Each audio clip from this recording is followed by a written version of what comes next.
Olá! Começo este vídeo sorrindo, mas a gente vai passar muita raiva neste vídeo hoje, porque hoje a gente conversa um pouquinho sobre os personagens mais detestáveis da literatura, na minha e na opinião de vocês também, porque sim, vocês terão voz neste vídeo. Aliás, se vocês tiverem mais sugestões desse tipo de vídeo, vocês vão ver do que se trata ao longo do vídeo, deixem aqui nos comentários que eu vou adorar fazer. Mas então, vamos lá, o que aconteceu? Eu já tava com a ideia de fazer um vídeo sobre os personagens mais detestáveis da literatura, na minha opinião, só que aí eu abri alguma caixinha no Instagram, dia desses, e aí uma pessoa veio me perguntar quais que eram os personagens que eu mais detestava. Aí eu contei pra vocês que eu pretendia fazer este vídeo. A pergunta me fez ficar curiosa pra saber quais seriam os personagens mais detestáveis na opinião de vocês, e aí eu poderia compartilhar isso aqui. Abri uma caixinha então, uma galera respondeu, e eu vi que, no geral, vocês têm opiniões bastante uniformes, porque tem alguns personagens aqui que se repetiram muito, e eu achei curioso que os que mais se repetiram aqui nas respostas de vocês não... Quer dizer, tem um que sim, mas aí eu vou tirar do meu top 5 personagens odiosos pra gente poder falar dele depois, eu poder incluir mais um aqui, porque eu queria fazer um top 6, na verdade. Então a gente fala sobre essa personagem depois, mas eu acredito que tem bons motivos pra que os nossos personagens mais odiados não coincidam tanto assim, apesar de que eu concordo bastante com vocês na maioria dos casos. Então, vamos lá. Começando já com o personagem que, gente, sério, poucas vezes eu acho que eu tive vontade de arremessar um livro na parede por causa de um personagem, como aconteceu lendo David Copperfield. Sério. E aí, quem leu esse livro aqui... Bom, primeiro que a pessoa já deve até ficar meio em dúvida de qual personagem que eu vou falar aqui, porque, olha, menino David passa por poucas e boas, tem muita gente ruim aqui, tem gente boa também, Agnes, David, mas tem muita gente ruim, só que não tem como. O pior deles, na minha opinião, é o Uriah Heep. Ai, o sangue sobe só de falar neste nome, porque...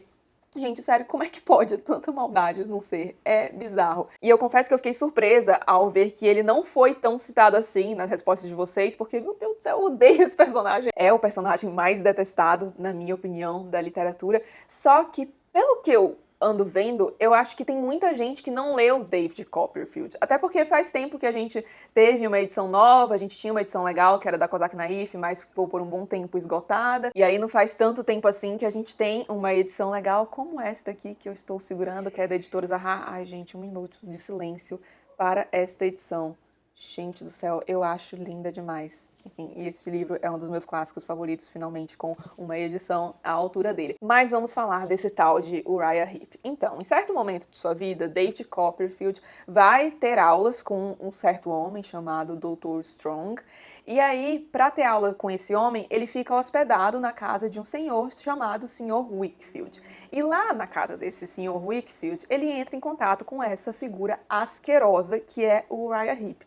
Só que o Sr. Wickfield tem uma saúde bastante frágil, logo que o David Copperfield o conhece, ele percebe alguns traços esquisitos nele que o levam a acreditar que ele tem problemas com bebidas. E é realmente o que acontece. A gente fica sabendo que o Sr. Wickfield perdeu a sua esposa, a quem ele amava muito, e desde então ele não conseguiu se recuperar, vira uma pessoa deprimida e acaba fazendo do álcool o seu refúgio. Só que não é só David Copperfield que percebe isso. O Uriah Heep também percebe e utiliza essa informação da pior maneira possível. Ele se aproveita muito disso, chantageia o homem, se aproveita enquanto ele está num estado não muito são ali por conta da bebida, para fazer com que ele assine alguns papéis que iriam beneficiar o Uriah Heep, tudo para ir de acordo com os planos sórdidos dele.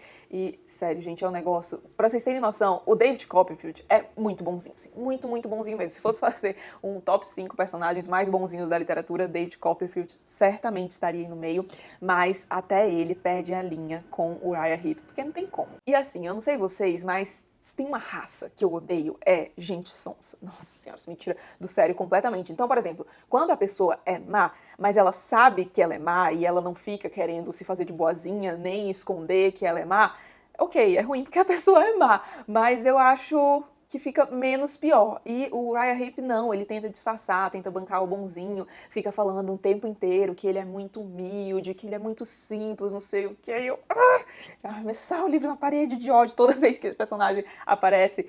E ele funciona muito aqui também como um contraste do David Copperfield, porque eles aparecem em diversas cenas dialogando, e eu creio que o Dickens se utiliza dessas cenas muito para contrastar os valores do Uriah Heep e do David Copperfield. E o que é interessante perceber é que ambos os personagens, tanto o David como o Uriah, vêm de uma infância bastante problemática, onde não tiveram muito amor, mas ainda assim são pessoas completamente diferentes. E outra coisa que é interessante observar aqui é que o Dickens acaba passando essa maldade do Uriah Heep para a própria aparência dele. Então, o David fala aqui dos olhos vermelhos dele, da língua dele que fica serpenteando, tipo uma cobra.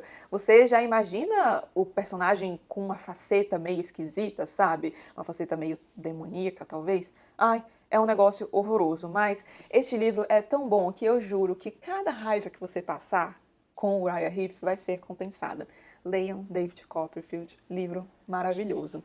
Ai, meu Deus, já tô olhando aqui pro próximo e é outro que me faz o sangue subir, ainda mais depois desta releitura. E estamos falando de Jason Compson, de O Som e a Fúria. Olha, eu vou falar pra vocês, se eu já detestava esse personagem antes de reler este livro, nossa, agora que eu reli, por causa da nossa leitura conjunta maravilhosa, aliás, desse livro, mas então, agora que eu reli o livro e que eu pude perceber algumas nuances que me passaram despercebidas da primeira vez que eu li, eu detesto esse personagem ainda mais. Porque, gente, vocês vão me desculpar pelo palavreado, mas o Jason é um bosta. Mas é um negócio, assim, chega a revoltar, sabe? Porque eu acho que em menos de 15 páginas, acho não, tenho certeza que em menos de 15 páginas do capítulo do qual ele é narrador, ele consegue ser, e aí acho que estou incorrendo em anacronismo, a gente já conversa sobre isso, mas enfim, ele consegue ser machista, antissemita, racista, capacitista. Sério, é um negócio horroroso. Ainda mais que a gente tem muito foco nele, a gente consegue ver muito do que ele tá pensando no capítulo no qual ele narra. Então a gente obviamente consegue ver muita coisa sobre o ponto de vista dele e é bizarro, assim, é uma pessoa realmente horrorosa. E eu digo que estou incorrendo em anacronismo porque, bom, o livro O Som e a Fúria é ambientado no século XIX e ainda no sul estadunidense, ou seja, muito do que o Jason fala aqui, das atitudes dele, provavelmente não eram consideradas coisas terríveis. E ainda mais se a gente pegar essa questão do racismo, né? Porque no sul estadunidense, no século XIX, a escravidão era algo institucionalizado. Mas mesmo assim, eu já li algumas outras coisas que são ambientadas no mesmo período, que também se passam no sul estadunidense, e eu nunca vi, acho, personagens se referindo a mulheres do jeito que o Jason faz aqui, porque é um negócio horroroso. Não é só que o Jason é machista, mas é que ele parece odiar as mulheres. E ele tem seus motivos, digamos, e eu digo digamos assim porque não justifica o comportamento dele perante as mulheres. Ele carrega aí uma mágoa, um ressentimento gigantesco em relação à irmã dele, porque ele acredita que essa irmã fez com que ele perdesse uma baita oportunidade, que a culpa é dela, enfim, toda aquela coisa. Mas não justifica o tipo de comportamento que ele assume, sabe? É um negócio horroroso, uma pessoa extremamente agressiva. E é o tipo de pessoa que é tão amarga que eu acho que ele não amava ninguém, sabe? Por mais que a gente fique aliviado, de certo modo, ao chegar no capítulo dele, porque os dois capítulos anteriores são os capítulos tidos como mais difíceis do livro, pela forma como esses capítulos são narrados, ainda assim não é um negócio tão tranquilo de ler, porque digerir as palavras de Jason é um negócio complicado. Então merece aí, com louvor, o meu segundo lugar no quesito personagens mais odiosos da literatura. Agora vamos para o terceiro lugar, e não tinha como não falar dos Thénardier. E aí eu fiquei até em dúvida em quem eu ia escolher para simbolizar essa família horrorosa, mas eu vou escolher o Senhor Thénardier. Para quem não leu Os Miseráveis, primeiro, leia quando possível, porque, meu Deus do céu, livro maravilhoso. Mas vou dar uma contextualizada para vocês entenderem o nível dessa galera. Então, nós somos apresentados ao Senhor Thénardier no famoso capítulo sobre a Batalha de Waterloo, que a gente tem aqui.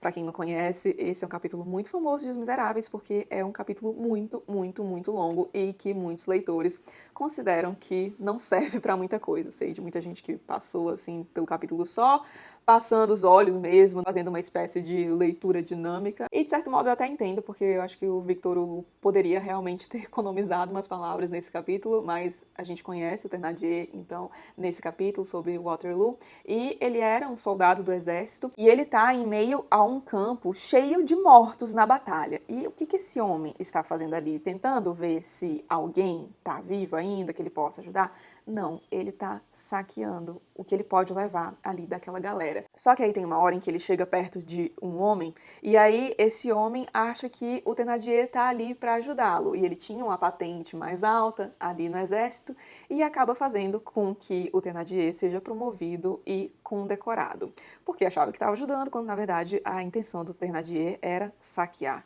aquele homem. Aí você já vê o nível da criatura, não é? Mas calma que piora e piora bastante. Em certo momento, aparece ali na pousada que eles têm uma pousada, uma mulher chamada Fantine. E ela tá com a sua filhinha, Cosette, só que ela tá bastante desesperada porque ela não tem dinheiro para cuidar daquela criança, elas vivem em condições bastante ruins. Só que a senhora Thénardier gostava muito das filhas dela. Eles têm 2 filhas, e a senhora Thénardier, apesar de detestável, dedica bastante atenção àquelas meninas, etc. E aí a Fantine fica encantada com a maneira com a qual aquela mãe trata as suas filhas e pensa em deixar a Cosette ali com eles. Ela propõe que a Cosette fique ali para que ela possa ter um lar fixo, acesso a refeições, educação, etc. E aí ela enviaria todo mês uma determinada quantia para que os Thénardier pudessem cuidar da Cosette, dar alimento para ela e também serem recompensados pelo trabalho que eles teriam com a menina. E aí, logo, eles veem nisso uma oportunidade. Então, a Fantine deixa a Cosette ali, só que, em vez de educar a menina, tratar a menina tão bem, ou quase tão bem, como as filhas são tratadas, não. Eles exploram muito a Cosette, passa por poucas e boas com aquela família, e não só exploram a Cosette, como exploram a própria Fantine, porque eles vão exigindo aumentos em relação a essa quantia. E aí a Fantine se vê obrigada a fazer coisas horrorosas, desesperadoras, tudo para conseguir pagar pelo sustento da filha dela. Ela acha que boa parte daquela quantia é utilizada para o bem da filha dela, mas não é o que acontece. Então aí vocês já viram, né? O nível dessa galera, e não tinha como falar deles, porque, meu Deus do céu, que família detestável. Aliás, os Thénardier foram bastante citados por vocês também, mas não figuraram entre os mais citados, e a gente fala sobre eles já já.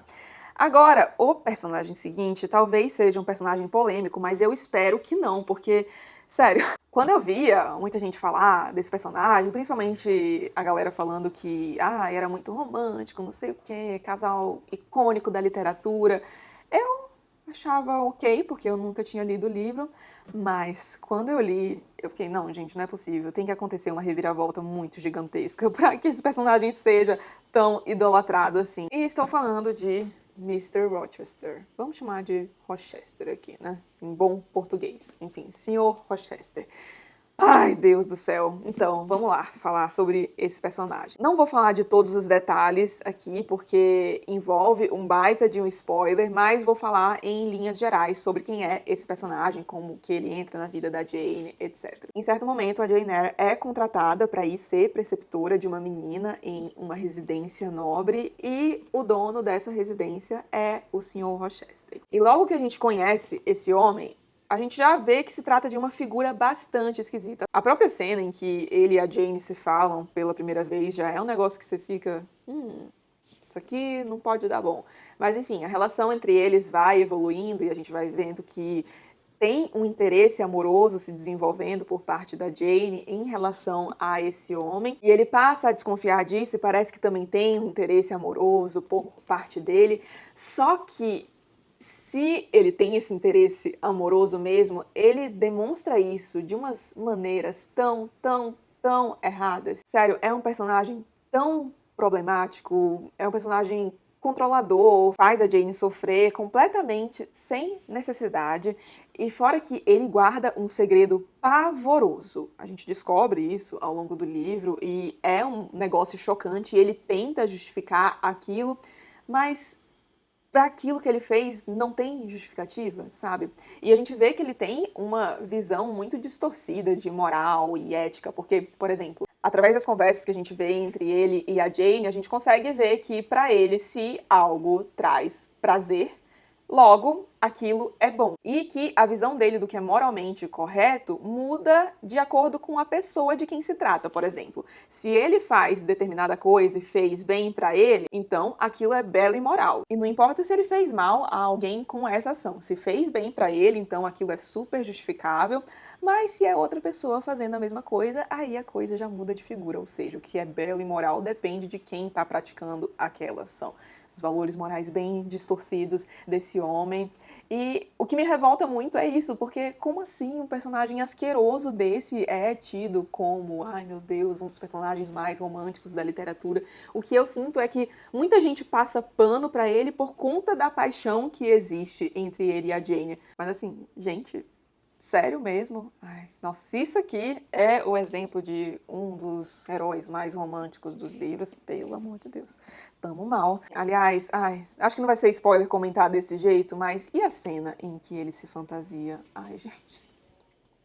Ai, primeiro que quando eu li essa cena eu fiquei, ué, estamos numa novela mexicana aqui, o que que tá acontecendo? Eu tenho vontade de reler este livro porque eu acho que é um livro bastante problemático, sabe? Eu acho que eu conseguiria analisar melhor isto hoje do que quando eu li pela primeira vez. Mas, ao mesmo tempo, eu acho que eu ia passar muita raiva com esse homem. Não é um dos meus livros favoritos da vida, tipo David Copperfield e O Som e a Fúria pra valer passar a raiva, sabe? Mas um dia hei de reler Jane Eyre, tanto que está aqui na estante ainda. E aí vamos para o último personagem. Teve, eu acho que só uma pessoa que citou esse personagem na caixinha, que é o Bazarov, de Pais e Filhos. E aí algumas pessoas podem até se surpreender por ter o Bazarov aqui, porque tem personagens que fizeram coisas mais maldosas mesmo, mas o meu negócio com Bazarov é que ele é hipócrita. Hipócrita demais. Sabe aquela pessoa que se acha a virtuosa e aí se sente no direito de julgar todo mundo porque ela é perfeita, não sei o quê? Então, Bazarov. Bazarov, pra mim, é o próprio esquerdomacho. Eu falei até sobre isso na resenha que eu fiz aqui sobre Pais e Filhos. Pra mim, é o próprio esquerdomacho da Rússia do século XIX. Porque, gente, é um negócio assim, você fica... Como pode uma criatura dessa existir? É engraçado a gente falar disso porque é um personagem de ficção, mas como Turgenev bem coloca lá, aliás, o Bazarov, tudo indica que foi inspirado em uma personalidade real mesmo, existiam. E qual que é a do Bazarov? Bazarov era um nihilista, então era aquela pessoa que negava absolutamente tudo, renegava ali as tradições, as coisas clássicas que tinham na Rússia, o sistema de classes, por exemplo. E no começo do livro, ele tá indo passar um tempo na propriedade de um amigo dele que, diga-se de passagem, o tem como uma espécie de mentor. Só que esse amigo é filho de um proprietário de terras, que pertencia, portanto, à nobreza russa, apesar de que o sistema ali, que era tradicional, já tá decaindo, eu falo bastante sobre isso lá na resenha, eu vou deixar linkado aqui no box de informações. Mas então, a gente tem ali até que uma cena bastante tradicional naquele campo para onde eles vão, e o Bazarov é totalmente contra aquilo, fica, nossa, isso aqui, ai, nobreza, negócio ultrapassado, isso aqui não tem que mais existir, não sei o que, não sei o que lá. E aí, quando ele chega lá, o que que ele faz? Critica tudo aquilo e, assim, é uma pessoa extremamente mal educada, tá? Fala na cara dos anfitriões, faz barraco ali, não tá nem aí mesmo. Mas, quando ele chega lá, ele se joga no sofá, quer comer tudo do bem e do melhor, ou seja, tá criticando, mas tá usufruindo de tudo aquilo que aquela classe possibilita com que ele usufrua. Ai, ainda bem que a vida vai lá e dá um tapa muito bem dado na cara do Bazarov, porque ele, em certo momento, se confronta com um sentimento que o faz com que ele questione os seus ideais. Adoro quando isso acontece, aliás. Agora vamos pro top 5 de vocês. Com certeza, primeira personagem, a mais citada, a mais detestada, Dolores Umbridge. E eu ia até colocar ela aqui, estou aqui segurando um Harry Potter para representar, ela nem aparece aqui, mas é a edição mais linda que eu tenho e tirar do box ia dar trabalho, mas então, tá aqui para simbolizar Harry Potter.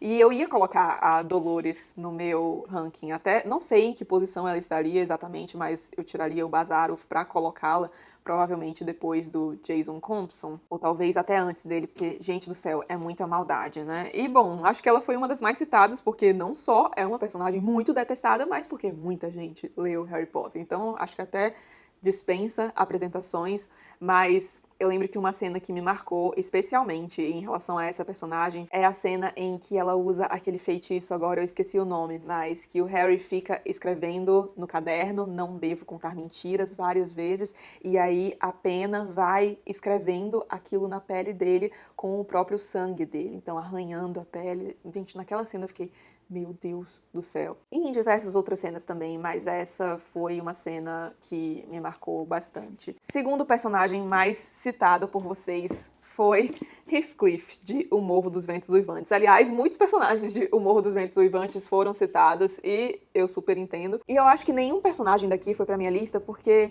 é tanta gente ruim no mesmo livro que eu acho que não tem essa questão do contraste, sabe? Como, por exemplo, o Uriah Heep, que a gente vê ali o contraste com David Copperfield, Jane Eyre também, a gente vê o Mr. Rochester muito contrastado a ela, pelo menos eu vi isso. Acho que em todos os livros que eu citei aqui a gente consegue ver bem essa questão do contraste de bem e mal, mas aqui é tanta gente ruim no mesmo livro que eu acho que nenhum se destaca especialmente, na minha opinião. Apesar de que o Heathcliff é complicado mesmo, mas eu queria ler o comentário da Gisele aqui, Gi, um beijo, aliás, que ela diz: todos de O Morro dos Ventos Uivantes. Detalhe, um dos meus livros favoritos da vida. Também é um dos meus livros favoritos da vida.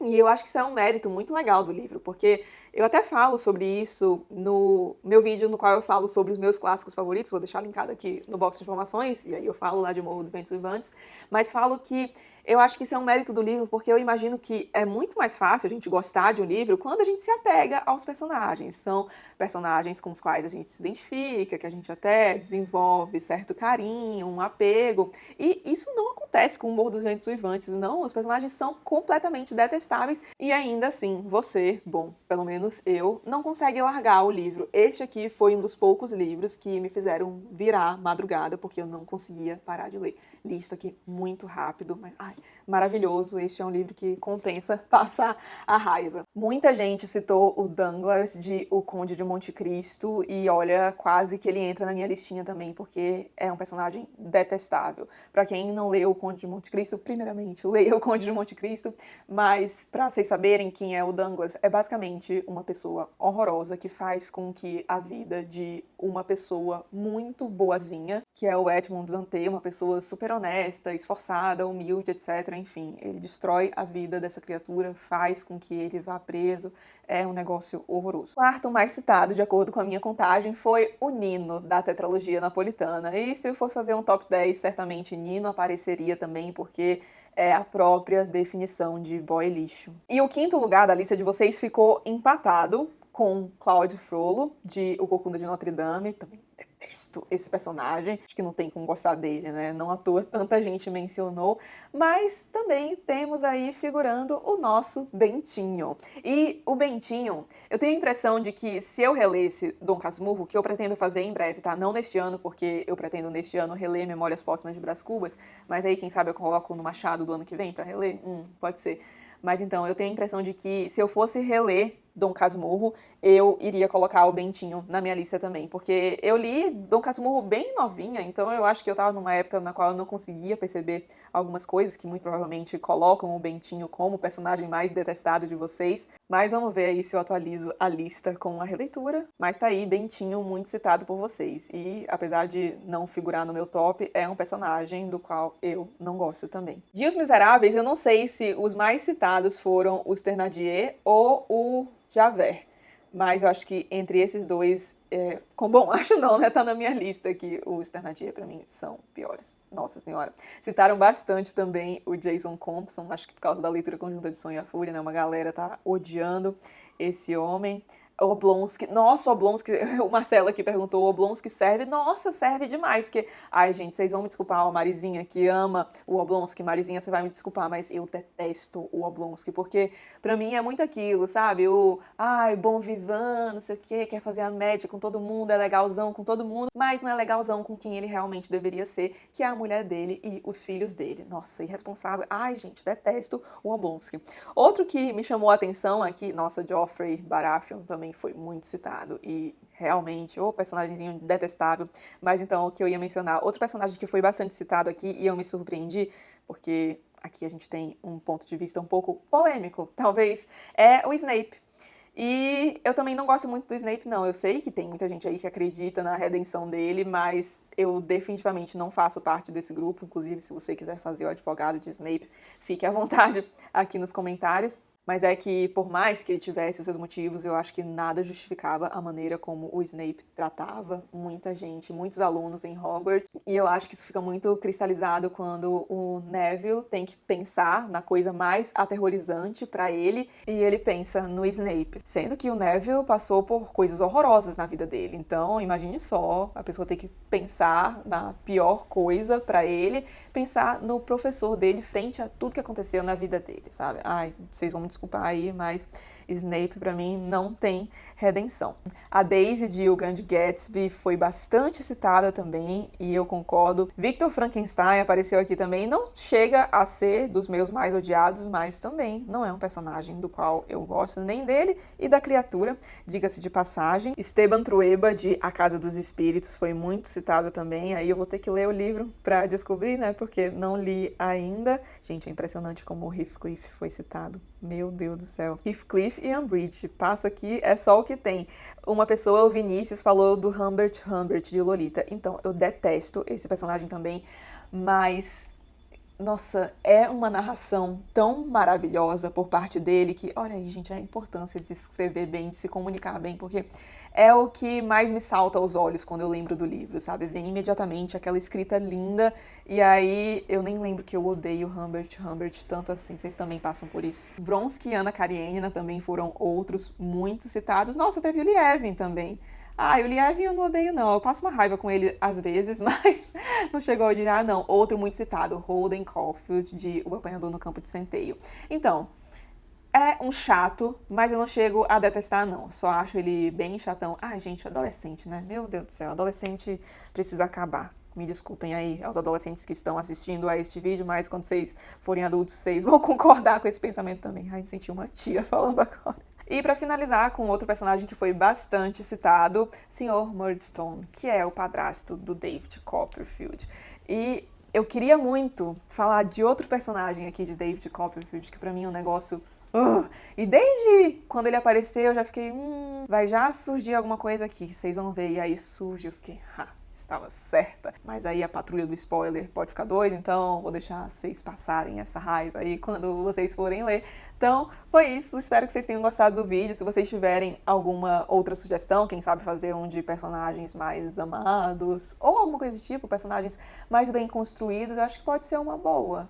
Eu adoro falar de construção de personagens. Aliás, esqueci de falar de uma muito citada que eu tinha guardado aqui, que era justamente para falar desse aspecto, a Scarlett O'Hara. Muita gente falou da Scarlett e eu confesso que eu não consigo odiar a Scarlett porque, putz, a construção dela ao longo da história é tão bem feita que também é isso que mais me salta aos olhos quando fala dela, em vez do seu aspecto moral, sabe? Assim, certamente não é alguém que eu queria como amiga. Então fica esse adendo aí e reforço então para vocês me darem sugestões aqui, porque eu adoro, na medida do possível, trazer a participação de vocês aqui pros vídeos. Se você tiver gostado do vídeo, não esqueça de deixar um like e de se inscrever aqui no canal, caso não seja inscrito ainda. Um grande beijo e até o próximo vídeo.